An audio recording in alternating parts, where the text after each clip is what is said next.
იმყოფებით შრი-ლანკას საპატიო საკონსულოში.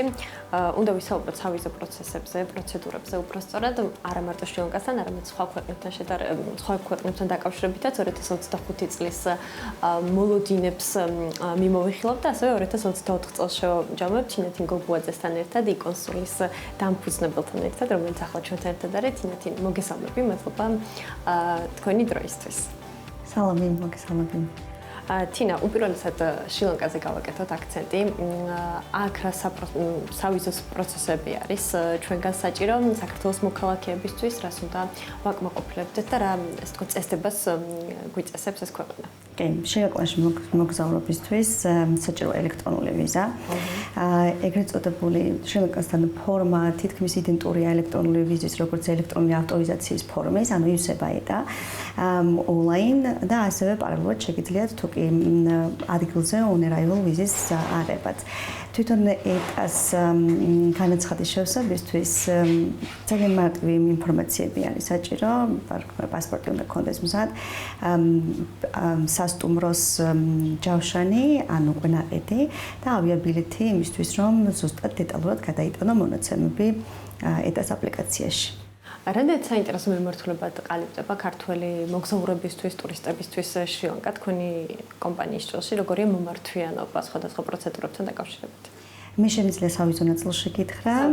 კი, რა თქმა უნდა, სავიზო ნაწილში საკმაოდ დიდია მომართვიანობა, თან 2024 წლიდან უფრო გამარტივდა საქართველოს მოქალაქეებისთვის, იმიტომ რომ ფორმაც უფრო მარტივი შესავსებია და მარტივად გასაკეთებელია ეს ყველაფერი და თვითონ ეგზოტიკიდან გამომდინარე შრი-ლანკა საკმაოდ საინტერესოა ქართველი მოგზაურებისთვის. ძირითადად რა ტიპის ვიზებზე მოთხოვნა? ძირითადად საქართველოს მოქალაქეებისთვის ეს არის ტურისტული, საქმიანი და ძალიან იშვიათად არის მომართვიანობა სამუშაო ვიზებისთვის, თუმცა სამუშაო და საქმიანი და სხვა ტიპის ვიზები ეს არ ექვემდებარება ეტას განაცხადს, ეს არის უკვე სხვა ფორმა, რომელსაც საქართველოში სხვა ქვეყანა ეკმსახურება. როგორც ვთქვი, ეს არის მარტივი პროცედურა, რომელსაც არ ახლავს რაღაცა განსაკუთრებული სირთულეები და ბარიერები. კი, ეტას რაც ძალიან კარგი აქვს არის ის, რომ შეგიძლია სტანდარტული ფორმა გააკეთო განაცხადი, დაახლოებით 3 სამუშაო დღეში მიიღო პასუხი, თუმცა არის დაჩქარებული 24 საათიანი და კიდევ უფრო დაჩქარებული შეიძლება 5 სამუშაო საათში მიიღო პასუხი ეტას განაცხადზე. თინა, მიღმა შრი-ლანკის სხვა ქვეყნების ჭრილში 2025 წელი როგორ დაიწყო, თუ არის რაიმე ცვლილებები სავიზო მიმართულებით, ან თუ არის მოსალოდნელი, დაანონსებული ცვლილებები? ზოგადად ჭრილში რო ვისაუბრო, ეს ბოლო პერიოდი იყო საკმაოდ ბევრი კითხვები ეტიასთან დაკავშირებით.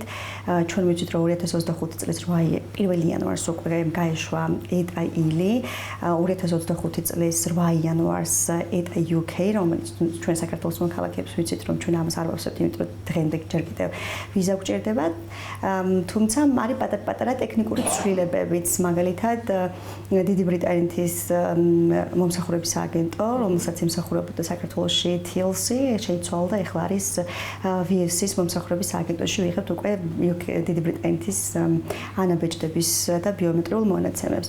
ეხლა რაც შეეხება ეტიას ხო, ეს ძალიან მნიშვნელოვანია, იმიტომ რომ ბევრი კითხვის ნიშანია ამასთან დაკავშირებით, მათ შორის თითქოს და შეგრძნება, რომ კონკრეტული თარიღის დასახელდა, რაც რეალურად გაზაფხულის პერიოდიდან ხო იყო დაანონსებული, რომ გაზაფხული. ჯერჯერობით არ არის. პირველი რაც ევროკავშირის ქვეყნებისთვის შეთანხმება მოხდა არის ის, რომ უნდა დაინერგოს EES-ი, ეს არის შესვლისა და გამოსვლის სისტემა და EES-ის დანერგვის შემდეგ უკვე მოხდება ETIAS-ის, ანუ ელექტრონული ავტორიზაციისა და საინფორმაციო ფორმის წინასწარი განცხადებების შევსება. ანუ EES-ი შეაგროვებს ბიომეტრიულ მონაცემებს, ანუ ჩვენი სახისა და ანაბეჭდების დასკანერებულ ვერსიებს და მხოლოდ ამის შემდეგ მოხდება ETIAS-ის, ანუ წინასწარი ავტორიზაციის ფორმის შევსება და მისი დადასტურება, ან უარის თქმა და უარის შემთხვევაში ჩვენ ვიცით, რომ გვიწევს ვიზაზე განაცხადის შევსება და სავიზო პროცესის გავლა. აქვე ვიტყვი იმასაც, რომ მსგავსი პლატფორმები, ან მსგავსი ავტორიზაციის ფორმები და მსგავსი სისტემები ეს არ არის ახალი, ეს მაგალითად ამერიკის შეერთებულ შტატებს აქვს მსგავსი ESTA, ჩვენ ვიცით, რომ კანადასაც აქვს ETA, ну ETA და როგორც ვიცით, ETA UK და ETA ვიც არსებობს. თინა, უფრო ვცად რომ ჩავშალოთ ETS-ის შემთხვევაში, რა ტიპის აპლიკაციას ვავსებთ აქ? წარმოადგენს თუ არა გარკვეულწილად ეს რაიმე სირთულეს, ვისაუბროთ ასევე ღირებულებაზე და მის მოქმედების ვადაზეც. ETS-ის შევსების დროს მარტივი ინფორმაციები არის ფაქტობრივად შესაყვანი, უნდა გქონდეს, რა თქმა უნდა, საპასპორტო მონაცემები და მასზე დატანილი ინფორმაციები უნდა გადაიტანო, უნდა გადაიტანო ასევე სასტუმროს შესახებ და მოგზაურობის დროს რა ინფორმაციებსაც, რომელი წვრთნი მიდიხარ და ბრუნდები ასე შემდეგ და უსაფრთხოებასთან დაკავშირებული ინფორმაციები, იმიტომ რომ ჩვენ ვიცით, ზუსტად ETS-ი შეიქმნა ევროკავშირის წევრი ქვეყნებისთვის მათი საიმიგრაციო ქვეყნებიდან, ანუ ქვეყნებიდან, საიდანაც საკმაოდ დიდი მიგრაცია და აქვთ უვიზო მიმოსვლა, უფრო მეტი მონიტორინგი მოხდეს უსაფრთხოების. ერთ-ერთი ძირითადი მიზეზი ეს იყო, თუმცა ამასთან ერთად ეს ყველაფერი ჩვენ მოგზაურობს გვეხმარება უფრო მარტივად შევიდეთ ამა თუ იმ ქვეყანაში, იმიტომ რომ ჩვენ ვიცით, რომ გვაქვს უკვე ნებართვა დადასტურებული, მაგალითად ETS-ის შემთხვევაში ეს არის 3 წლიანი ნებართვა. ანუ 3 წელში ერთხელ შეგვიძლია შევავსოთ, ხომ? 3 წელს ერთხელ და აქ არის ერთი პატარა კიდევ დეტალი, რომელიც აუცილებლად უნდა გაითვალისწინოთ, მაგალითად ETS-ი მიმაგრებულია საპასპორტო მონაცემებზე. შესაბამისად, თუ პასპორტს 1 წლის ვადაში ან 2 წლის ვადაში უსრულდება დრო, ნიშნავს, რომ შენი ETS-ის განაცხადი 2 წელიწადში მთავრდება და შესაბამისად ახალი ფორმა უნდა შეავსო. რა შემთხვევაში მოზიდით ხოლმე აპლიკანტებს უარი, იმიტომ რომ ამაზეც ხშირი იყო საუბარი, რომ ეს ხარ არის თითქოს არასწორი ინფორმირება ხდებოდა საზოგადოების, რომ ეს არის ვიზასთან მიახლოებული პროცედურა და შეიძლება რომ მოგივიდეს უარი ხშირ შემთხვევაში. გავს ფორმა და განაცხადი გავს ელექტრონულ ვიზებს. ანუ e-ვიზა და e-ვიზიტორი არის უფრო ცოტა სხვა ფორმა და სხვა დანიშნულებები აქვს და ETS-ი და ავტორიზაციის ფორმები ETA არის პირდაპირ ნებართვები იმისთვის, რომ ვიზო მიმოსვლის დროს ეს ნებართვა შეავსო და შეხვიდე ამა თუ იმ ქვეყანაში და იმოგზაურო. რაც შეეხება რისთვის არის ეს ყველაფერი და რა შემთხვევაში მომივა უარი პირობითად, შეიძლება ბევრი რამ იყოს, მაგრამ გამოკვეთილი ახლა ამ ეტაპზე რაც არის, ეს არის შესაძლოა უარი მოვიდეს იმ შემთხვევაში, თუ შენ უკვე დარღვეული გაქვს ევროკავშირის ევროკავშირის წევრ ქვეყნებში დარღვიე შესვლის შენი მიზანი და იქ თქვა სხვა მიზნებისთვის დარჩი ან რაღაცა მსგავს. შეიძლება ეს იყოს კრიმინალი ან რაღაცა სხვა უსაფრთხოებასთან დაკავშირებული მონაცემები. ამიტომ ამას საიმიგრაციო ოფიცრები გადახედავენ, ნახავენ და ამის მიხედვით შემდეგ უკვე მოგივათ ნებართვა ან უარი.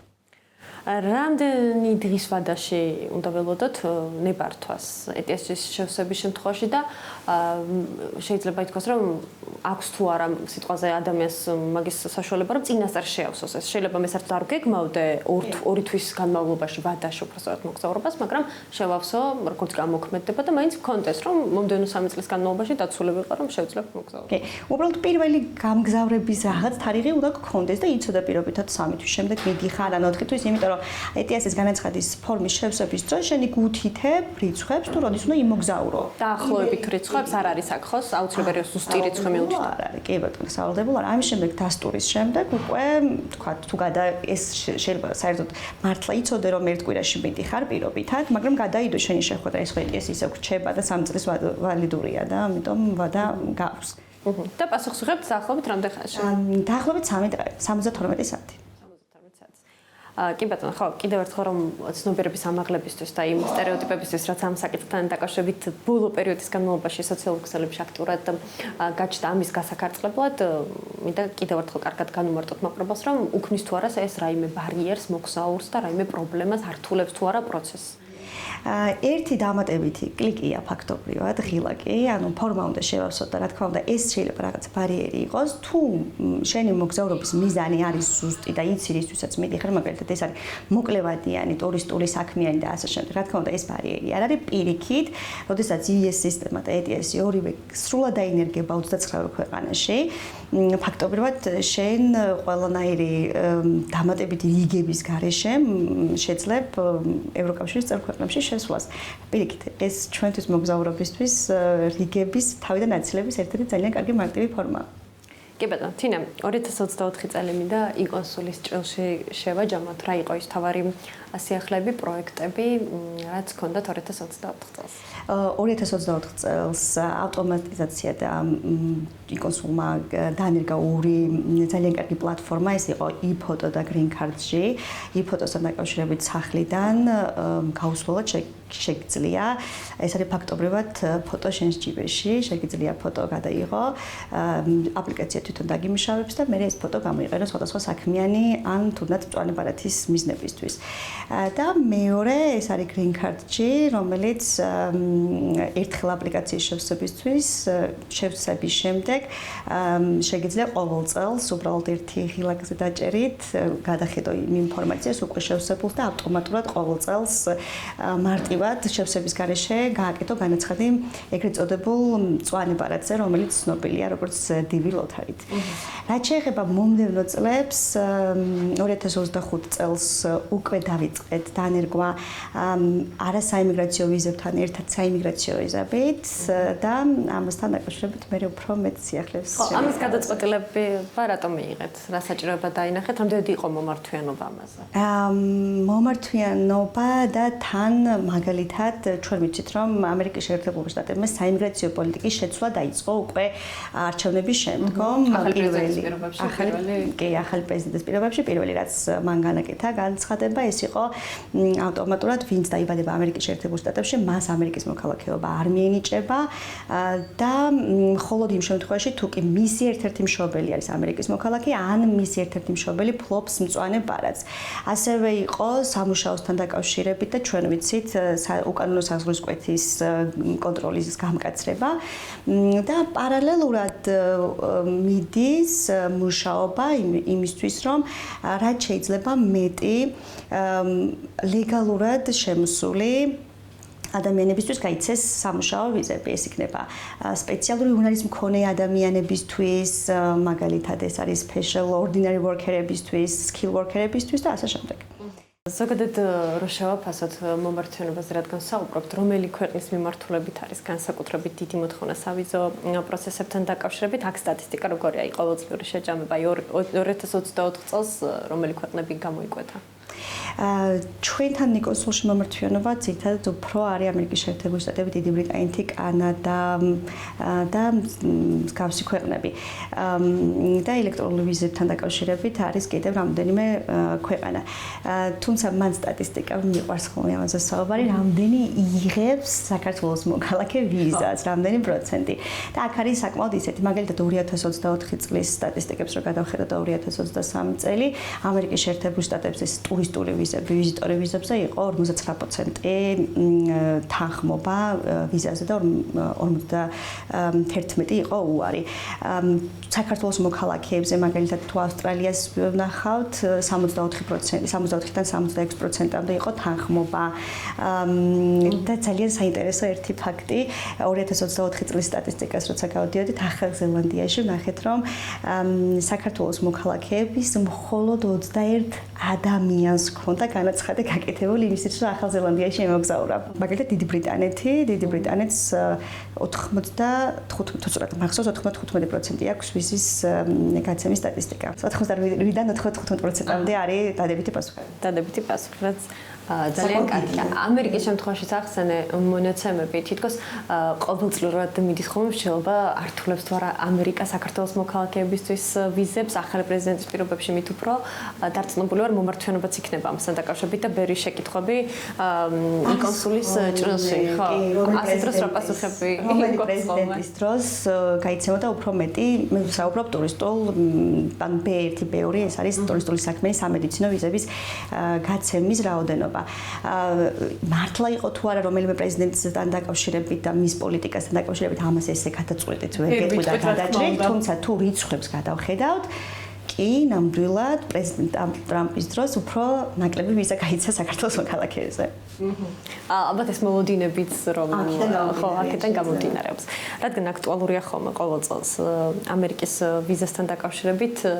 რა უნდა გავითვალისწინოთ ამ დროს, როდესაც ვავსებთ ამერიკაში, ასე ვთქვათ, ვიზის მოსაპოვებლად აპლიკაციას. აქ თუ არის რაღაც კონკრეტული კრიტერიუმები, რჩევები, რაც გაქვთ ხოლმე აპლიკანტების მიმართ. ნებისმიერ სხვა ქვეყანაში, ამერიკაშიც, ნებისმიერ განვითარებულ ქვეყანაში, პირველი რასაც კონსულ ოფიცერი და საიმიგრაციო სამსახური უყურებს ხოლმე, ეს არის შენი მოგზაურობის ისტორია. შენ როცა სხვა ქვეყანაში მიდიხარ, რამდენად მართლა მოგზაურობ, ხო? შენი მიზანი რა არის? და ის უნდა კარგად განისაზღვროს შენ, რისთვის მიდიხარ სამოგზაუროდ თუ სხვა მიზნები გაქვს და მეორე შენი მჭიდრო კავშირი შენს ქვეყანასთან.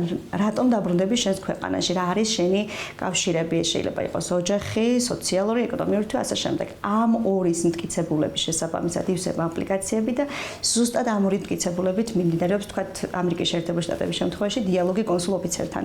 ის მიხედვითაც შენ ან არ წმუნებ კონსულ ოფიცერს ამის შესახებ, ან ვენ არ წმუნებ და დროებით გეუბნება უარს. თინა, ჩვენ საუბარი მინდა შევაჯამოთ იკონსულის ჭრილში ორი ახალი პროექტი ახსენე, მათ შორის რაც 2024 წლის სიახლე იყო, რამდენად გაამართლა ამ პროექტებმა, ქონდათ თუ არა ის მოლოდინი, რაც მერე უკვე გამართლდა. თუ ჩვენ შევხედავთ ჩვენი მომხმარებლების კმაყოფილებას, ვიტყვით სალსახად, რომ ნამდვილად გაამართლა ორივე პროექტი. ვისაუბროთ 2025 წელზეც, მთავარი გეგმები, მოლოდინები, როგორია და როგორ დაიწყო პრინციპში 2025 წელი მომართვიანობასთან დაკავშირებით. პირველი ალბათ ჩვენი მიზანი ეს არის, რომ იკონსული გაიცნოს უფრო მეტმა ქვეყანა. ამიტომ ჩვენ გვყავს, რა თქმა უნდა, მგზავრები, რომლებიც სხვადასხვა ქვეყნებიდან უკვე თავენ ჩვენთან სერვისებს, თუმცა ვფიქრობთ, რომ 2025 წელს უკვე იკონსული რომელიმე ქვეყანაში. ხო, საერთაშორისო ექსპანსია მახსოვს ეს გეგმა წინა ეთერებიდან. ეს როდის იგეგმება და ქვეყანა ხომ არ არის უკვე გადაწყვეტილი სადაც. თუმცა 2025 წლის ჭრილში აუცილებლად მოხდება ეს ამბავი. კი ბატონო, თინა, ძალიან დიდი მადლობა დროისთვის, საინტერესო საუბრისთვის და წარმატებებით და დაველოდებით უკვე რომელი ქვეყანა იქნება პირველი, სადაც იკონსულის ლოგო უნდა გამოჩნდეს. მადლობა კიდევ ერთხელ, თინა გოგუაძე იკონსულის დამფუძნებელი იყო ჩვენთან.